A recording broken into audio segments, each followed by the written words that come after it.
ધોરણ 10ના ગણિતના પેપરમાં ગુજરાત માધ્યમિક શિક્ષણ બોર્ડ દ્વારા છબરડા કરાતા વિદ્યાર્થીઓ માટે અઘરું પ્રશ્નપત્ર રહ્યું હતું।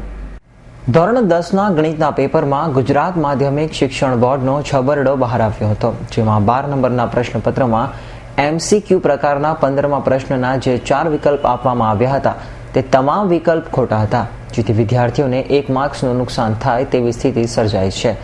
આજના ગણિતના પેપરમાં પાર્ટ એમાં પૂછાયેલા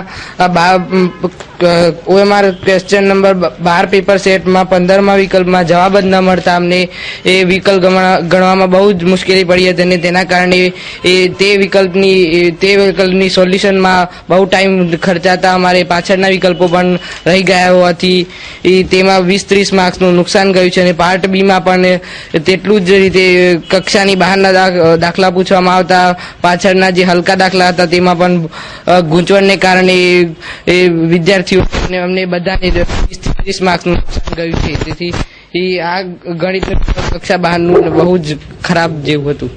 આજના પેપરમાં પાર્ટ એની અંદર એક ભૂલના કારણે બાળકોને સમય વેડફાઈ ગયો છે, એના કારણે 35 માર્કનું એમને રહી ગયું છે પાર્ટ એમાં। અને પાર્ટ બીમાં બાળકને કક્ષાને અનુરૂપ દાખલાઓ પૂછવામાં આવ્યા નથી। ક્રિકેટની રમત છોકરીઓ રમતી નથી, એટલે ક્રિકેટના નિયમો અંગે છોકરીઓનો ખ્યાલ ન હોય એટલે આ પ્રશ્ન વિદ્યાર્થીઓને પણ અસર કરતા છે। એટલે મારી રજૂઆત છે કે દરેક બાળકને, ગુજરાતના તમામ બાળકોને 30 થી 35 માર્ક બોર્ડે આપવા પડશે અને વધુમાં આ અંગે હું કોર્ટમાં પણ લડવા તૈયાર છું। આ અંગે બોર્ડમાં કોઈ રજૂઆત કરી? હા, અગાઉ જુલાઈની અંદર પણ 2 ગુણનો પ્રશ્નમાં ભૂલ હતી અને મેં લેખિતમાં રજૂઆત કરી હતી, પણ એ બોર્ડે કોઈ બાળકને 2 માર્ક્સ આપવામાં આવ્યા નહોતા। એટલે બોર્ડ ફક્ત